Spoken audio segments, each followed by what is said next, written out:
John, we got a telegram from some lady friend of yours, a Bonnie something or other. Something you ain't telling me?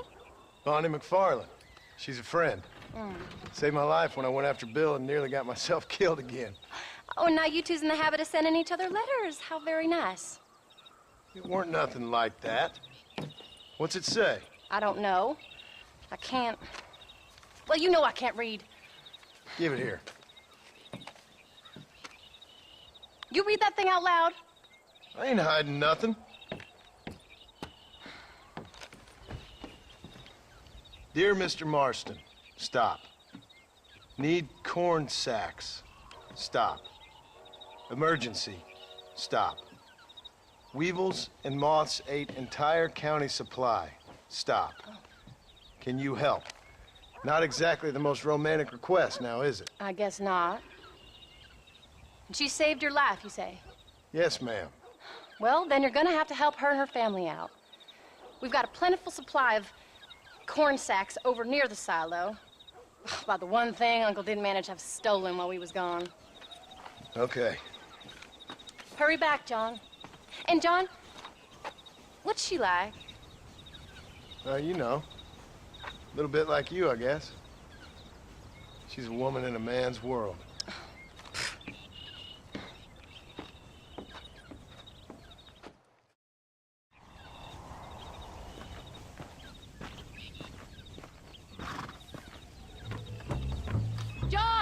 Wait! Maybe I should meet this McFarland woman. What are you waiting for? We better hurry.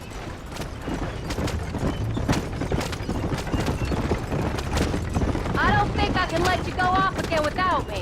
Fair enough. I'm glad of the company. You only had to ask. Ask? I was waiting for you to ask me. I thought you'd want to keep an eye on the boy. Oh, while you were off cavorting with cowgirls in the next county? I don't think so, John Marston. You only just got home. That Jack has seen enough of me for a lifetime. So, is she married? This Bonnie McFarland? No. What does she look like? I don't know. Pretty normal, I suppose. Normal? What? Normal like me? No. Normal as in 2 eyes. Mouth, nose, that kind of normal. Besides, ain't no woman fine as you. A little flattery. Now we're finally getting somewhere. If you find yourself in a hole, the first thing to do is stop digging. Another pearl of wisdom from John Marston. I sure do miss those. I never took you for the jealous type, Abigail. I ain't jealous so much as curious. You heard what she wrote. It's just some corn. She saved my life, and she was decent enough to me, so I owe her this much at least. How did she save your life, anyway? She found me half dead on the side of the road and took me to the doctor. Most folks would have left me there. Half dead from what? Bill didn't take so kindly to me visiting unannounced. Bill never did like surprises. How was he? Same as he was when we left. Angry and dumb.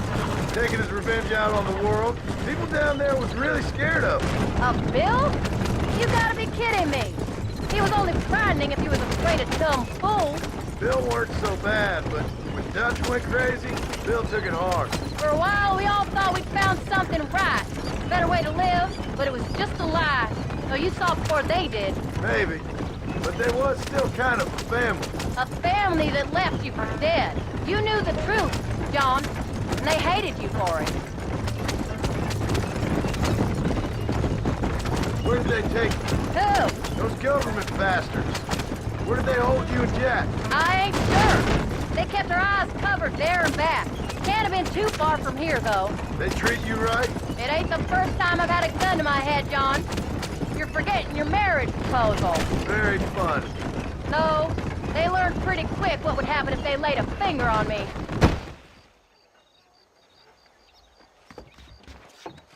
You came. Thank you so much. We lost the entire harvest. Miss McFarland, I'd like you to meet my wife, Abigail. Oh, ain't you quite the gentleman all of a sudden? It's a pleasure to meet you, Mrs. Marston. Likewise. Thank you for saving my husband's life. And for teaching the miserable goats manners, among other things. I didn't teach him anything. I know better than to try to change a man. You should meet my father. Oh, people can change, Miss McFarland. John and I have to believe that more than anybody. This is a decent first harvest for you, John. You should be proud. That's good land you got there. How are you feeling, Mrs. Marston? From what your husband told me, it must have been awful for you. I've been through worse, and I knew he'd be back before too long. He can't cook a meal to save his life.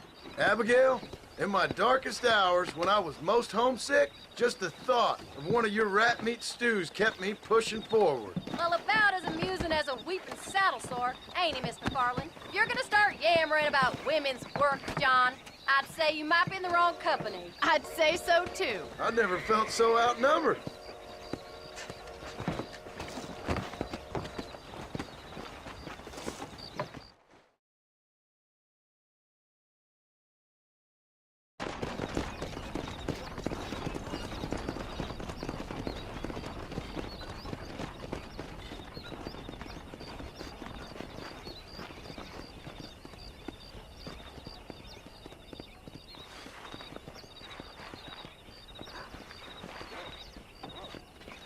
Ma'am?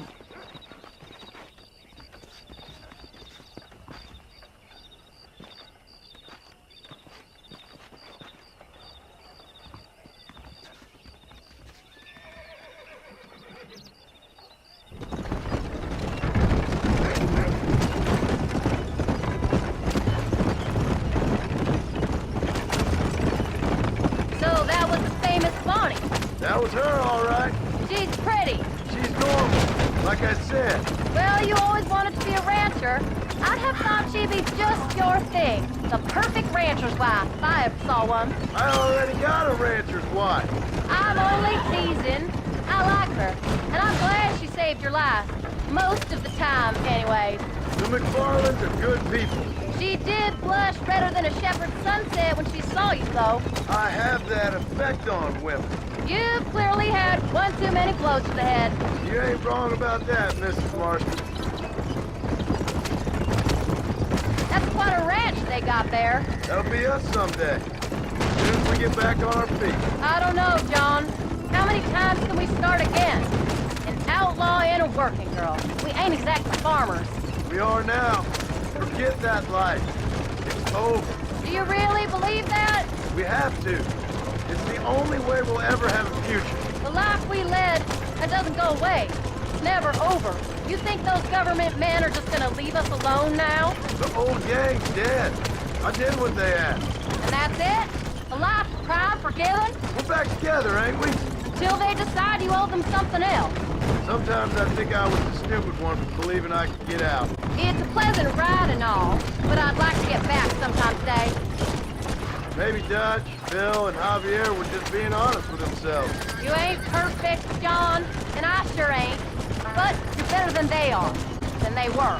Maybe we can't change, but we gotta try, for Jack's sake. Even if we have to start again 100 times. It's better than going back to what we were. How's Jack doing? Come on, John. Let's keep moving. Angry, upset. He's been through a lot. I hope he's gonna be all right. It's gonna take time. For a while, his world was safe. Normal, even. Then it got turned upside down again.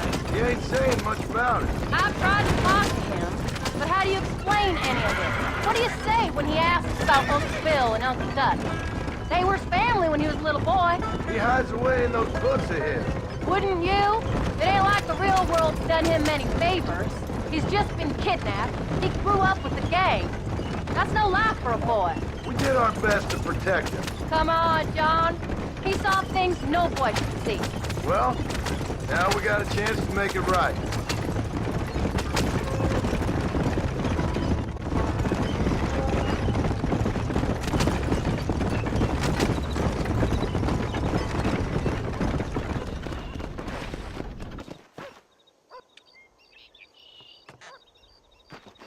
We did good today, John. I guess I better go fix us something to eat.